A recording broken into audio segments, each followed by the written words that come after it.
En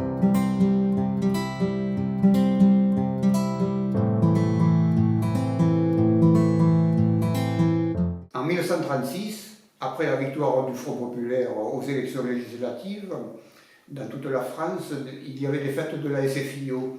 La SFIO, c'était l'ancêtre du Parti socialiste.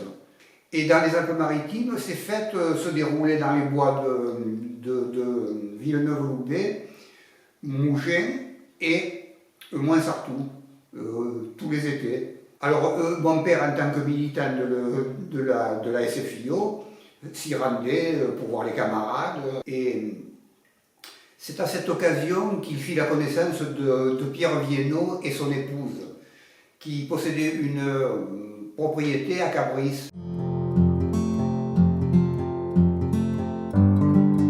Après est arrivé 1939, la déclaration de guerre. Mon père a été mobilisé dans l'artillerie, il a été envoyé dans les Ardennes, et le 10 mai 40, il y a eu l'offensive allemande.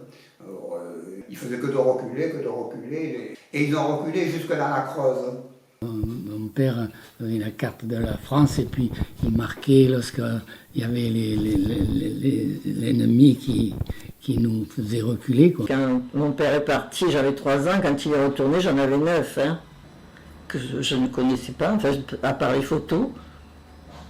Ma mère m'en parlait, mais je ne savais pas comment. Je ne me souvenais pas de lui, enfin, vaguement, quoi. Il est parti le 1er, en 1939.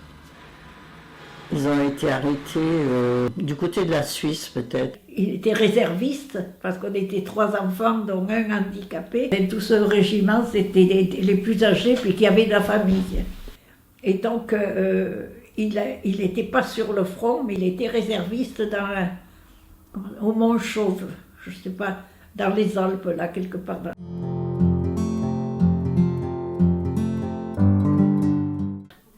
Alors moi, je suis née en 30. Pendant la guerre, quand la guerre a éclaté, j'avais 9 ans, c'est ça, jusqu'à 15 ans. Moi, je dormais là avec mon père. Mais ma mère et ma grand-mère étaient à la campagne avec les voisins. Ils dormaient dans les cabanons. Les Français parlent au français. Je me rappelle avec la musique, il y avait une petite musique à cette époque. Ouais. C'était important, c'est quand il y avait les Noëls comme ça, moi petit, il ne fallait pas trop parler, il ne fallait pas perturber la chose. Voilà. Alors ils écoutaient tous la radio, mais ils mettaient un drap sur eux. Et moi aussi, j'étais aux écoutes. Ils écoutaient très très souvent. Des radios longues, oui. Le lait, on allait le chercher à la ferme. Si on en voulait 2 litres, nous, on nous en donnait qu'un. Parce que c'était un peu pour tout le monde. Voilà, oui, des pommes de terre, on n'en avait pas. On n'avait pas d'eau pour cultiver. Donc, on ne pouvait pas faire des légumes. Je me rappelle, en vélo, j'allais au Plan de Grâce chercher des légumes 1 fois par semaine, avec le cajot derrière le vélo. Et j'allais faire le ravitaillement. Pour la famille, pour les voisins, là, parce qu'eux étaient plus âgés. Les restrictions, j'ai pas tellement de souvenirs, parce que les gens cultivaient, ils avaient des propriétés, ils cultivaient, il y avait des jardins tout le long de la Brague et tout, donc il n'y avait pas tellement, ils avaient des animaux, des poules, des lapins, des pigeons, ils avaient de tout. Ici, il n'y avait pas d'eau, hein. Nous, c'est la vigne, l'olivier. Alors qu'à partir de Place Cassier, le Plan de Grâce, Mouansartou, eux, c'était l'inverse. Ma mère partait en vélo avec la maman de Maggie à l'Uni, hein, toutes les deux. Et quand elle revenait, elle le poussait, le vélo, tellement il était changé. Sur tout ce qui est épicerie, on a manqué aussi. Hein. La viande, plus ou moins, on en trouvait. Mon père avait des amis aux abattoirs de Cannes. Il allait leur porter des trucs, des bouteilles de vin ou des trucs comme ça. Il lui donnait du sang de bœuf, non de porc. Il avait appris à faire des boudins. C'est pas facile, la première fois ça a éclaté de partout, c'est jamais parti les taches sur le mur, il a fallu repeindre. À l'époque, je crois qu'elle n'était pas la seule à se débrouiller avec des vieux vêtements. Elle en refaisait des neufs. Hein. Elle tricotait quand elle pouvait avoir un peu de laine, des tricotés du vieux pour refaire du neuf. Tout le monde faisait comme ça. Ah ben, la première restriction, c'était le pain. Moi, je me rappelle, j'étais J3. J'étais J3, il y avait les cartes de pain. Et ma mère, le matin, lorsqu'elle allait chercher le pain chez Giraud, là, au Maurice, là, à la boulangerie, et il y avait les cartes de pain, il y avait les tickets. Tout le monde se connaissait à Valbonne. C'est un petit village. Hein. Et Maurice, il fermait les yeux, il donnait plus que ce que... Enfin, il s'est débrouillé toujours, quoi. Alors, comme elle le savait, enfin, elle n'était pas la seule, elle en achetait au marché noir, elle allait à Marseille, chez mon oncle. Après, on allait à l'école. Et à l'école, il y avait une cantine qui était alimentée par Monsieur Dumès. Voilà. Mais c'était rue Tabaga, Topinambour. Oui, c'était un personnage, c'était un personnage, lui. Avec les gants blancs et tout, là. Il nous donnait, il distribuait du lait à l'école.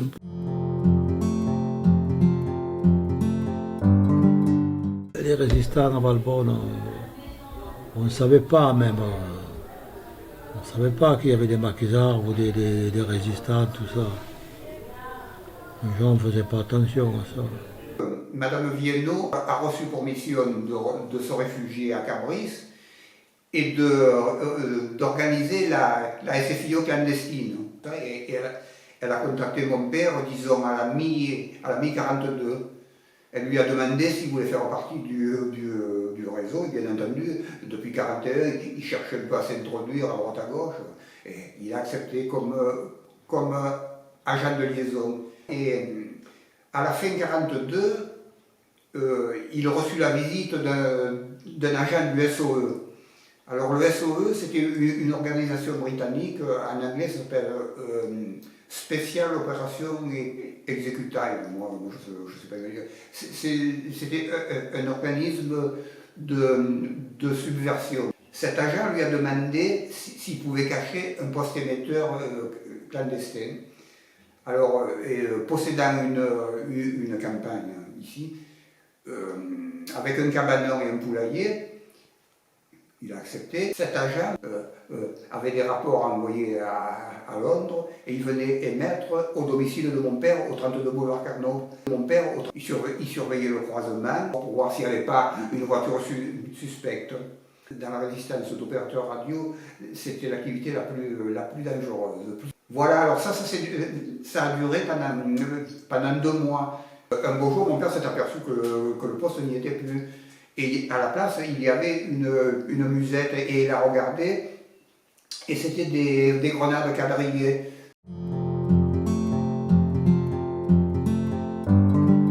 Moi, ce qui m'a choqué d'abord, c'est l'occupation italienne. Ils étaient en face, là, sous les arbres. Et puis, ils s'imposaient comme des vainqueurs, pratiquement. Hein. Et il y avait un commandant qui, justement, avait décidé de loger chez les voisins, là. Et donc, il s'imposait. Hein. Ça m'avait choqué. J'étais petite, hein, j'avais 8 ans, 7 ans même, 7-8 ans. Oui. Vous voyez, donc nous, on n'a pas un bon souvenir des Italiens. Hein. Ma mère ne les aimait pas parce que quand on avait une belle propriété, la rue du chemin du Caladou. Et donc, ils sont arrivés, les soldats, ils sont montés cette route, et ma mère et ma grand-mère travaillaient dans la vigne. Et alors, ils se sont mis à crier quand ils les ont vus, Nissa nostra, Nissa nostra. Hein? Et donc, ils regardaient la campagne et disaient avec des gestes et en italien, ce sera à nous, ici, ce sera à nous. Les Italiens, c'était des cousins. Ils vivaient avec les Valbonnais, les familles Valbonnais. Et il y avait quelques-uns qui étaient italiens, qui étaient parents avec les Français. Alors. C'était des soldats qui étaient là. Et il y en avait beaucoup qui venaient chez nous, parce qu'on avait une radio. Quand ils venaient les Italiens, on prenait Radio Londres. Et ils venaient, ils écoutaient la radio. Mais il y en avait toujours un qui guettait dehors, parce qu'il y en avait un qui était pour Mussolini. Et les autres, non. Hein. Les autres, ils se... Et alors, quand ils voyaient celui qui était pour Mussolini, on arrêtait la radio.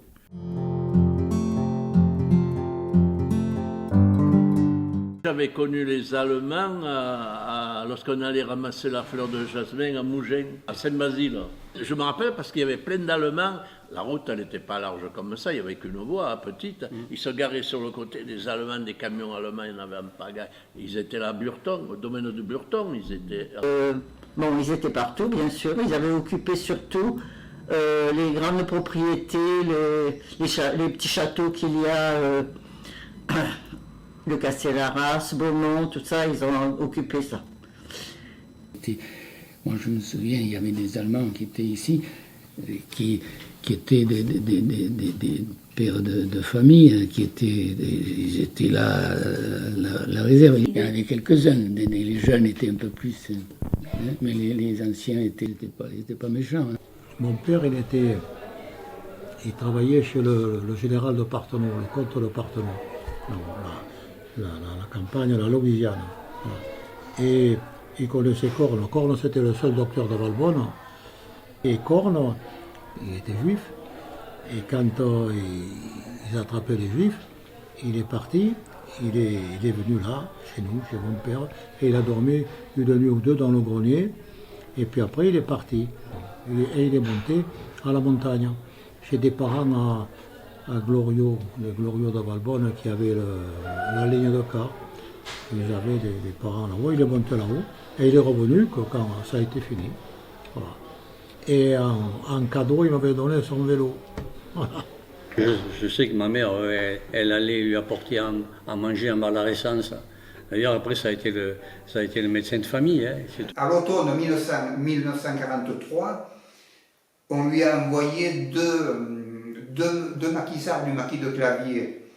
Ils étaient recherchés par la police française et la Gestapo. Ils avaient fait un guet-apens, un attentat à Draguignan. Ils avaient tué 5 ou 6 Allemands et 2 inspecteurs de police français. Avec son oncle José Rousse, ils les ont cachés pendant un mois dans un cabanon ça s'appelait Béguine.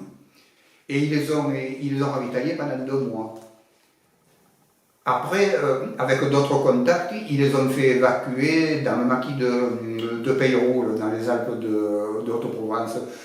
Un dans le maquis de Peyroul et l'autre dans le maquis de Cagnes. Il a été dénoncé par de notables. Alors, il a été perquisitionné par la police française. Ils ont mis la maison sans dessus-dessous. Ils gardaient rien de compromettant à la maison, bien entendu. Il y avait, moi, ce qui m'avait frappé, c'était quand donc on avait les tickets, il fallait aller à l'épicier, et souvent il y avait les Allemands qui arrivaient, alors une petite compagnie, alors ils se mettaient là, ils rentraient dans le magasin, et puis il fallait qu'on se pousse tout le monde, et puis ils raflaient tout, et puis ils repartaient, et puis nous, il ne restait plus que les étagères vides. La nuit, à l'époque, lorsqu'il y avait le couvre-feu, et derrière la partie intérieure des volets, on mettait ou du contreplaqué ou des cartons pour pas que les Allemands voient la lumière de dehors de la rue. Et le soir, ils faisaient la ronde. Ils étaient 4, 5 ou 6, je ne sais plus, pour voir s'il n'y avait pas, si on n'allumait pas la lumière le soir pour discuter ou être entre nous. Alors les gens avaient mis au volet de la toile cirée pour masquer la lumière. Les Allemands, ils tiraient quand on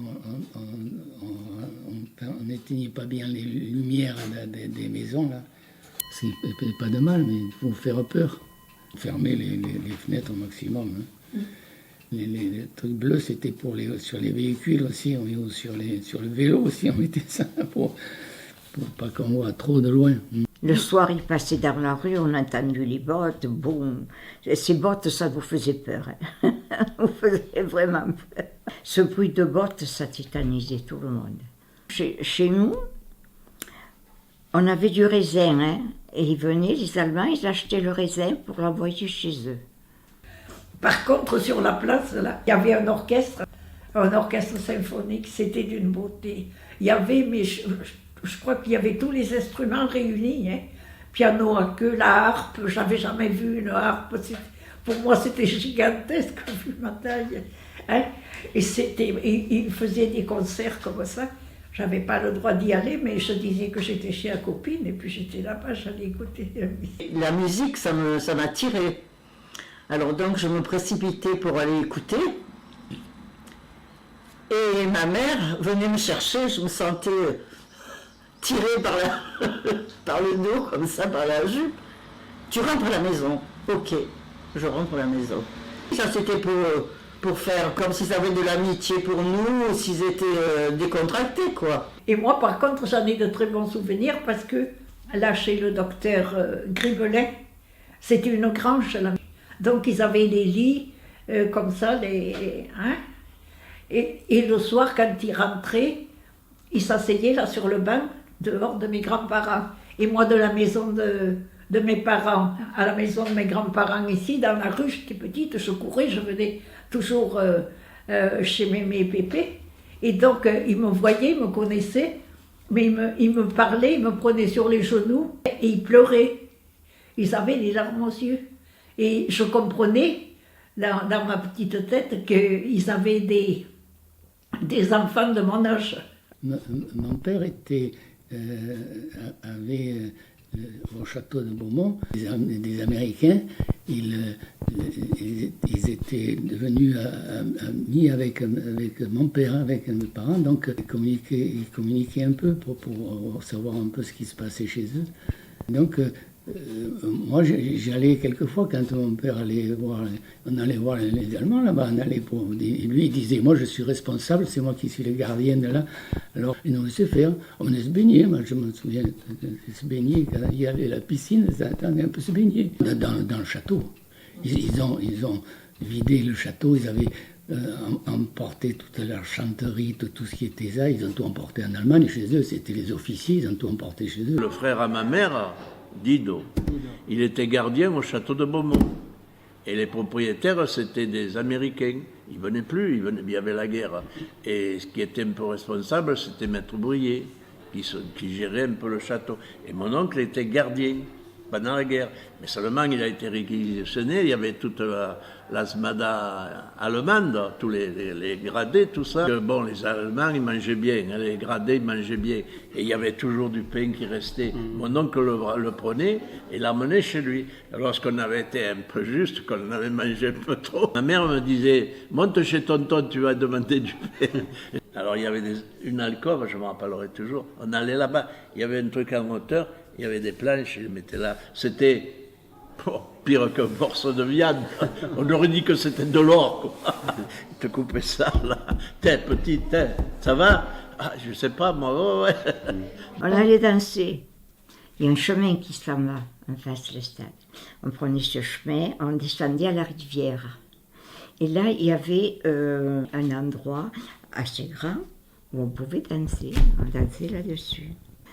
Oh, des fois on était une dizaine, des fois, ça dépendait comment on était libre, 5 ou 6, des fois 15 on était. Voilà. Ah ben la musique c'était un copain, un jeune qui jouait de l'accordéon. C'était pas les balles musettes. Hein. Oui, c'était interdit. Ah, si on nous chopait, on nous envoyait en Allemagne. Dites-moi un peu pour danser fraîchement. Mon frère était dans les camps de jeunesse. Il avait été réquisitionné pour les camps de jeunesse. Voilà, comme beaucoup, hein, ils étaient 10 à Valbonne. Il y en avait qui étaient en Autriche, d'autres qui étaient en Allemagne. Mon père il s'était échappé dans la forêt, dans les bois quoi. Oui. Et ils sont venus voir ma mère et puis votre mari il est où? Ben, mon mari il est parti dans les bois, travailler tout ça. Vous dites à votre mari que s'il ne vient pas, c'est vous qui partez à la place de votre mari. Ah ouais, mais ça, les Allemands, c'est... Bon, ben, mon père, il est venu, il est parti à la place de ma mère. Hein. Voilà. Mon père a caché un juif qui était docteur Brody. Il était caché dans notre maison à Valbonne, la rue Joseph Bermond, là où on habitait. Et nous, on ne le savait pas. Nous, pourtant, l'appartement était petit. Dans la maison, dans notre appartement, on avait juste 3 pièces. Il y avait une pièce qu'il avait, je me rappelle très bien, mon père avait dit qu'il y avait quelque chose là, il ne fallait pas aller dans cette pièce-là. En plus, à ce moment-là, mon grand-père ne savait pas non plus. Donc ils habitaient avec nous. C'est quand il a été furieux quand il a appris ça, parce qu'il a dit, mais vous êtes fous, on risquait tous d'être, toute la famille, on risquait d'être carrément... Voilà, après est arrivée l'année 44, est arrivé, ça s'est accéléré, la résistance s'était organisée. Il s'est créé au mois d'avril ce qu'on appelle les milices patriotiques.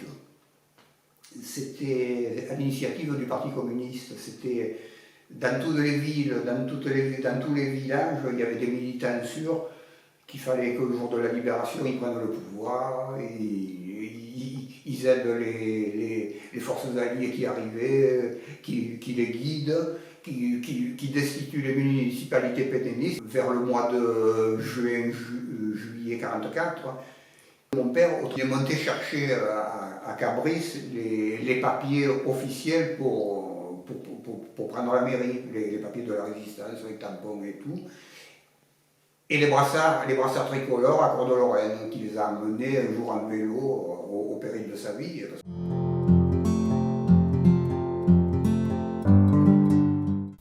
Mon frère était avec Leclerc, l'aîné, et il était radio. Il a fait l'Italie, tout ça. Et il a débarqué à Cavalère. Ils ne l'ont pas laissé venir à la maison. Il avait demandé, c'était pas loin. Il est parti aussitôt sur l'Allemagne. Arrivé là-haut, il a été fait prisonnier, qui avait fait la guerre de 14, qui l'a fait se sauver. Avec mon père, j'étais petit moi, hein, il m'apprenait à la main comme ça, on descendait. Et il y avait des petits pins, des trucs de 1,50 m qui poussaient. Putain, il y avait les Américains qui tiraient sur les Allemands, coups de canon, depuis la mer en bas, depuis Antibes. Putain, avec mon père, on se planquait sous les pins et on attendait que ça finisse. Hein, et tu avais les pins qui passaient. Mes parents, ils habitaient dans le chalet de Madame Oreille. Ah, alors ils remontaient derrière, ils allaient se cacher derrière à la colline, tu vois, parce que ça bombardait. Ouais, ça bombardait. Moi, un jour, mon oncle il dit à ma mère, viens, tu me donnes un peu un coup de main à faire du ménage. Et ma mère était allée, et il y avait les Américains qui tiraient sur les Allemands vers le château. Et elle, qu'est-ce qu'elle a fait? Il fallait un drap blanc, un truc blanc, elle n'en avait pas. Elle s'est enlevée la combinaison avec au bout du balai, faire voir qu'ils n'étaient pas, tu vois. Et ça, je me rappelle, elle me l'a raconté maintes fois. Le château de Valbonne, le château là où il y avait les Allemands, oui, qui était visé par les Américains qui essayaient de... Et à ce moment-là, les Allemands étaient encore dessous. Non, ils l'ont loupé tout autour. Là. Il y avait plusieurs bombes qui étaient autour du portail de Beaumont. Et ils n'ont pas eu le château. Ça tirait de la mer. Hein.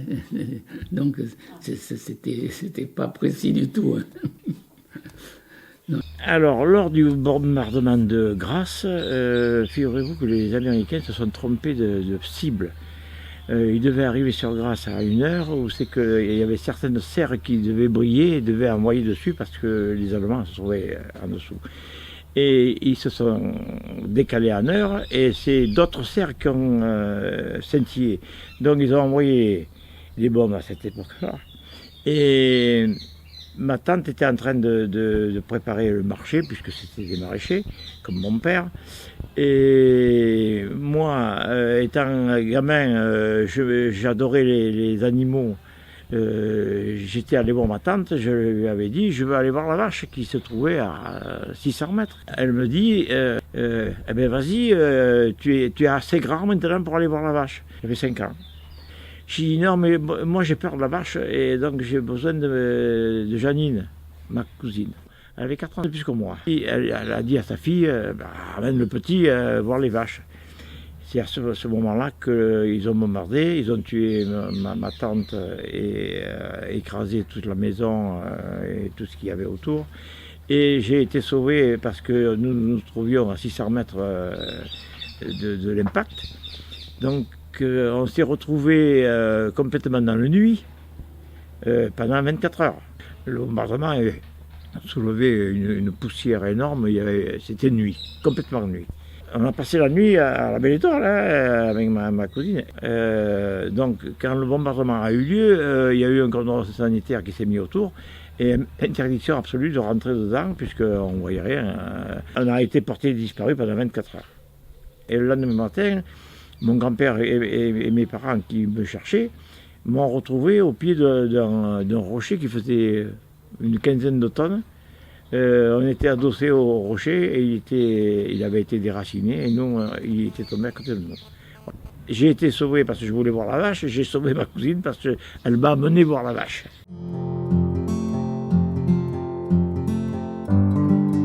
Et là où il y a le bar, les arcades, alors ils avaient mis des toiles pour cacher quoi, le tout et ils avaient installé des gens qui étaient malades. Ou qui étaient blessés peut-être. À Valbonne, il y avait sur la place, il y avait le bar, le café des Arcades maintenant, qui faisait hôpital. Alors tous les blessés du Tour, ça vers la fin, ils venaient à Valbonne. Alors ils les prenaient, ils les opéraient, des fois il y en a qui descendaient avec des mains et ils les jetaient dans la Brague. Là où il y a le moulin, là, ils avaient fait un trou et ils mettaient les morceaux. Les deux mains ou une jambe dans la Brague, les blessés. Il y avait une grosse croix de la Croix-Rouge sur le toit. Et ça un peu protégeait le village. Et moi j'étais gamin, j'allais piler partout, j'allais voir les blessés. J'allais voir les blessés. Je me souviens qu'il y avait des gars, je me souviens encore les cris. On lui coupait une jambe. Il était là carrément vif. Mes parents avaient la maison, c'était au 32 je crois de la rue. C'est la plus haute. Et la propriétaire avait gardé le dernier étage pour elle. Mais elle était à Cannes. Et donc ils se sont installés au dernier étage. Et c'était des docteurs, c'était tout. Des médecins, enfin là c'était pour les Allemands. Après la débandade, pour eux, il y avait les bandades des Allemands qui partaient. Ils partaient avec les chevaux, ils tiraient les canons avec les chevaux. Quand ils arrivaient après le pont de la Brague, quand ils montaient, ils n'arrivaient plus à monter. Les chevaux, ils patinaient. Baralis, qui était arrivé pour faire des courses dans le village, il venait à cheval. M. Baralis, c'était aussi quelqu'un avec les gants blancs et tout. Et il montait, et il avait attaché son cheval juste avant de la côte, là, et puis il était allé faire les courses. Les Allemands, ils avaient un cheval qui était bien fatigué, ils l'ont dételé, ils l'ont mis celui de Baralis à la place, il est parti. Et il était furieux quand il est arrivé, il y avait un catin. Et la nuit, je me rappelle, ma mère, mon père, il n'a jamais bougé la maison. Il a dit, moi, si je meurs, je vais mourir dans mon lit. Et ma mère, il y avait Madame Pupès, Blanche, tout ça, Nietenban. On venait dormir sur le rocher. Mon grand-père était là parce qu'il était vieux à l'époque, là, déjà. Et il nous avait fait... moi, j'ai couché sous une ou deux nuits sous le rocher, là.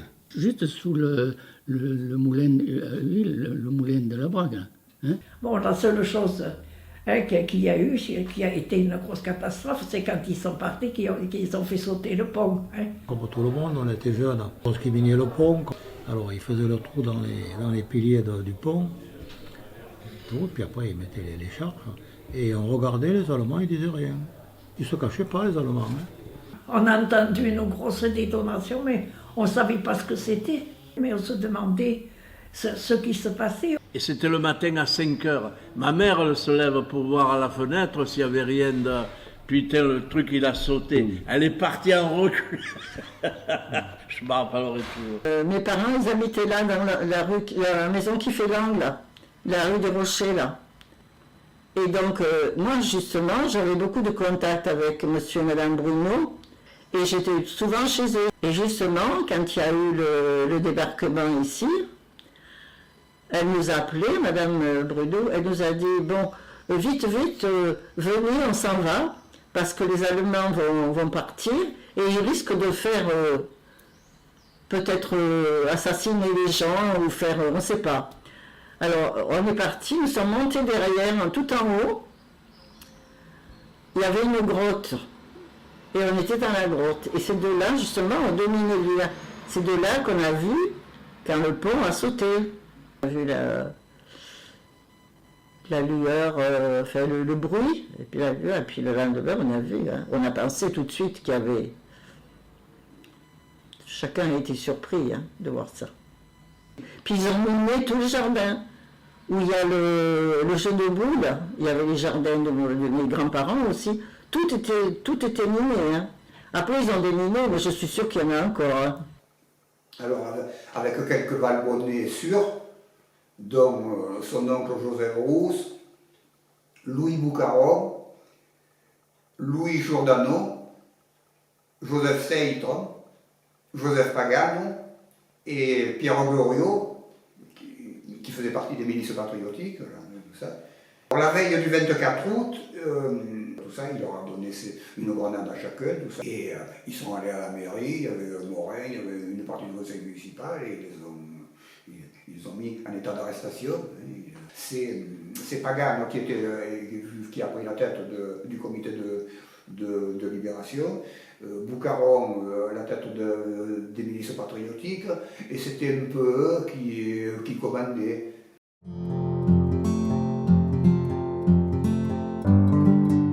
Et le lendemain, le jour de la libération, bon, les Américains sont arrivés, ils arrivaient de Grasse, là, ils se sont arrêtés là, et ils sont allés les rejoindre. Après alors les Allemands, qui étaient au Texas, on appelle le Texas, le bistrot qu'il y avait là, à l'époque, qui se sont rendus, et une partie était donc arrêtée là-haut, et l'autre partie est allée à la mairie, vers la mairie, monté la grande rue vers la mairie, et les Américains ont traversé le plateau à ce moment-là, maintenant c'est le jardin si vous voulez, qui passe sous le Pontis pour arriver à la mairie. Et à la mairie, les Allemands, qu'est-ce qu'ils ont fait? Ils ont envoyé les fusils dans les jambes aux Américains. Ils se sont rendus. Voilà, et puis ça a été fini. Alors là, les sympathisants français sont montés à Pierrefeu d'un côté. Pierrefeu, c'était le domaine là-haut de Pierrefeu. Et les Américains de l'autre, et ils ont attrapé les Allemands qui restaient. Je me souviens avoir vu ça, le combat entre les Allemands et les Américains qui se battaient. Et les Américains avaient tué quelques Allemands au fusil corps à corps, là, c'était. Hein. Il y en avait plusieurs qui avaient été... Je vois encore un des soldats allemands qui a été...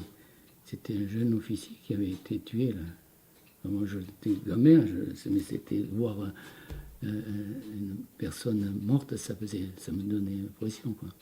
Ils avaient mis les canons dans les vignes de Balitran, voilà, pour tirer sur Villeneuve, sur Nice. Voilà. Et puis là, ils ont été rattrapés par les Allemands qui tiraient vers Villeneuve.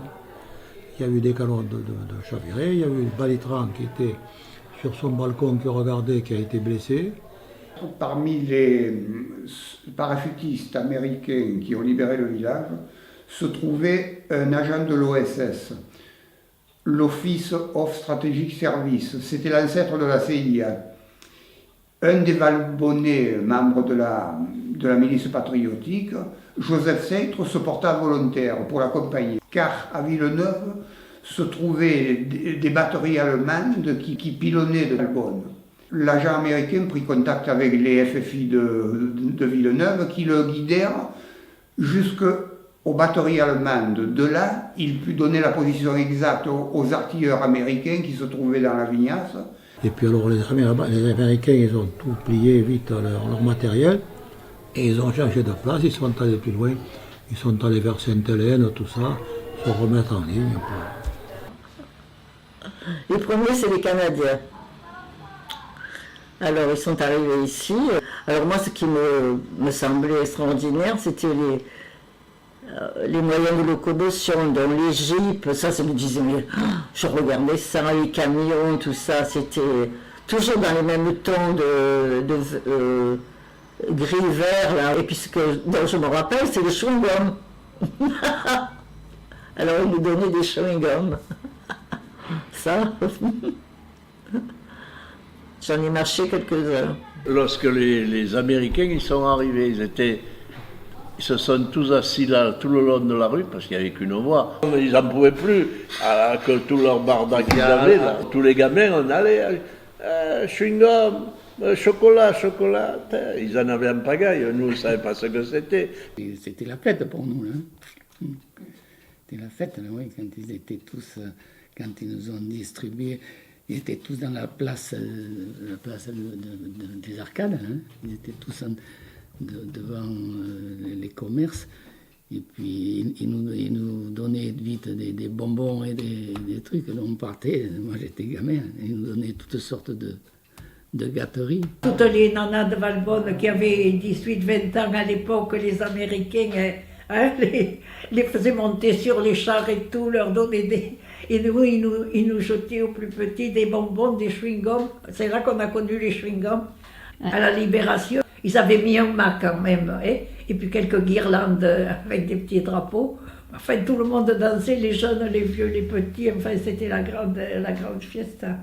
Il y a une anecdote, parce qu'ils étaient basés sur la route de Biot. Entre le stade et puis chez Ouvrier, par là, dans la plaine. Et alors mon père, qui était rentré, il avait planté des melons entre les vignes. Chacun se moquait de lui. Ces melons, ils sont devenus magnifiques et très sucrés. Alors, on allait voir en bas où ils étaient en campement, les Américains, et je partais avec mon père.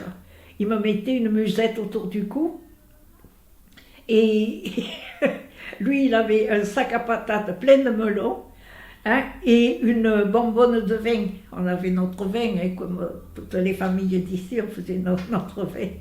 Et passaient les Américains le vin rouge français, et eux, ils avaient beaucoup de nourriture, il manquait de rien. Mais les fruits frais et tout ça, ils n'avaient pas du melon, je ne sais même pas s'ils connaissaient. Et moi, dans la musette, ils me bourraient des bonbons, des chocolats, des biscuits, tout ça. Et à mon père, c'était des boîtes de conserve, du pain de mie déjà, sous papier. Enfin, de la nourriture qu'on troquait. C'était pas du commerce, c'était du troc. Et le café, alors ça, je me souviens, les dosettes de café. Du café, on n'en avait pas.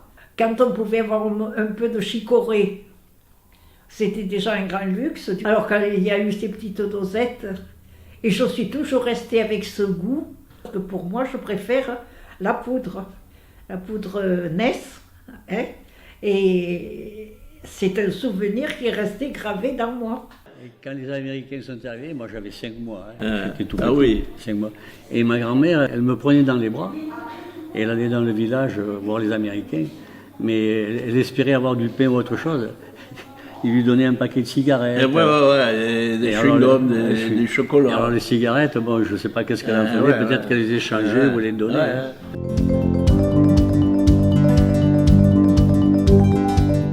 Après, il y a eu quelques règlements de compte, mais